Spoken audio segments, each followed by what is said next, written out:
د انټرنیټ په اوسنۍ نړۍ کې د یوې مور و خپل زوی ته څو داسې عجیب نصیحتونه چې په سرو زرو باید ولیکل سي. ژباړه عبدالرحمن محمود.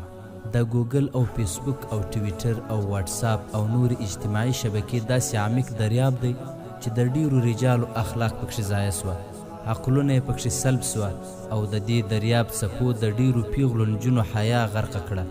نو ډیر احتیاط وکړه. په دې انټرنیټي نړۍ کې د عسلو د مچۍ په څیر سه، یوازې پر پاکو صفحاتو او پاڼو باندې وګرځه چې لومړی خپل ځان ته نفع ورسوي او بیا و نورو ته. د مچ په څیر مه کېږه چې په هر خبیث او طیب پاک او ناپاک باندې کښېنې او په غیر شعوري توګه مرضونه ورڅخه نقل کوي. ای زویه، دا انټرنیټ یو لوی بازار دی. په دې بازار کې هیڅوک خپل توکي وړیا نه ورکوي، هر یو یې عوض غواړي. څوک غواړي چې اخلاق دې در فاسد کړي، څوک غواړي چې خپل ناولی فکر در تلقین کړي، څوک طالبین د شهرت او نامه وي او څوک پې مصلحین وي عوض یې د الله تعالی رضا وي. نو د هیڅ چا شی مه رانیسه تر څو چې دې ښه پلټلی نه وي. ای زویکیه، ګوره احتیاط وکړه چې له مجهولو کسانو له طرفه درته رالېږل سوي لینکونه روابط خلاص نه کړي. په دې کې بعضې هیکران وي، معلومات یې غلا کوي، بعضې دې و شر ته غواړي، بعضې دې و بېحیایۍ ته. ای زویه، پام چې له دروغو جوړې سوي اوازې نشر نه کړي، بیکاره مواد کاپي نه کړي. ته متوجه اوسه چې دا ستا د نیکیو او بدیو تجارت دی. خوښه دې ده که نیکي ګټې او که بدي ګټې. ای زویه، مخکې تر دې چې و چا ته کمنټ وکړې یا یو شی نشر کړې، دا فکر وکړه چې دا الله تعالی راضي کوي او که یې ناراضه کوي.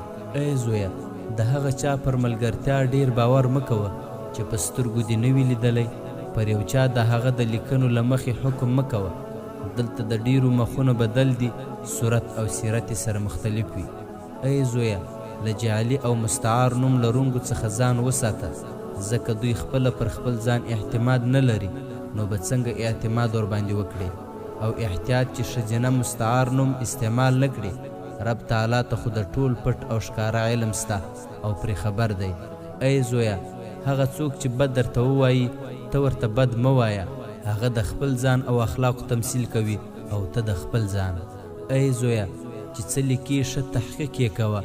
ته چې څه لیکي ملائکې یې هم درپسې لیکي او الله تعالی خو دې هر څه څاري. ای زویکیه، د انټرنیټ په نړۍ کې چې سخت ډیر در باندې ویریږم هغه د حرامو ویډیوګانو کتل دي، د فجور او بد اخلاقیو مقاطع تعقیبول دي.